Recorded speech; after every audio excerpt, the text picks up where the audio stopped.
It's a pleasure to follow the Noble Lord unexpectedly early. And I rise, first of all, to offer the strongest possible Green support for this bill, which has not been preempted by the praiseworthy government action because, as has pretty well every speaker has highlighted, at the moment what we have is a trial, a very commendable trial, of extending the period of accommodation to 56 days. But as pretty well everyone has asked, why not make this obvious step permanent, which this bill does, as well as provide the simplification and the clarity in paperwork that's so urgently needed. I join the general commendation of the noble lady Baroness Lister.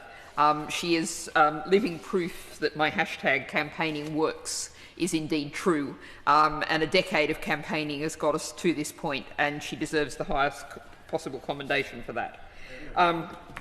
Now, and also to say thank you for her powerful and incisive speech. Like others, the current circumstances have led me to have a couple of questions for the Noble Lord the Minister. One is that I understand that the 56 days is only coming in for newly recognised refugees from the date of that announcement. There's clearly going to be a gap of people who were in the intervening period. Surely we can do something to make sure people in that situation are not homeless, just the people who are in that intervening period. And a particularly critical question about the situation of Syrians making asylum claims. Now, we're aware that there's been a pause in processing, and that potentially affects some 6,500 people, including a significant number of children. And Sky News 2 days ago was reporting on the 36-year-old Hassam Kassas, who was an activist against the Assad regime, who's with a wife and 2 children, who is now acutely fearing homelessness at this point.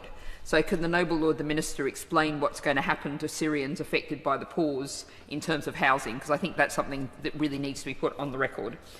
Many Noble Lords will have received a briefing from the Trussell Trust around this debate. And I think it's important to note that it is a organisation that provides food banks that feels the need to give us a briefing on a bill about asylum and the situation of asylum seekers leaving.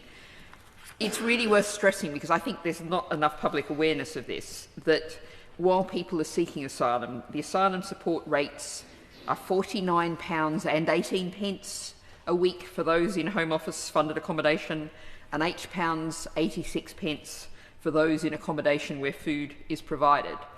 It's worth thinking about what it would be like if you had been living, as many people have, for many months and in many cases many years, on that tiny sum of money, how you suddenly are able to set yourself up for life in a home, how difficult that is.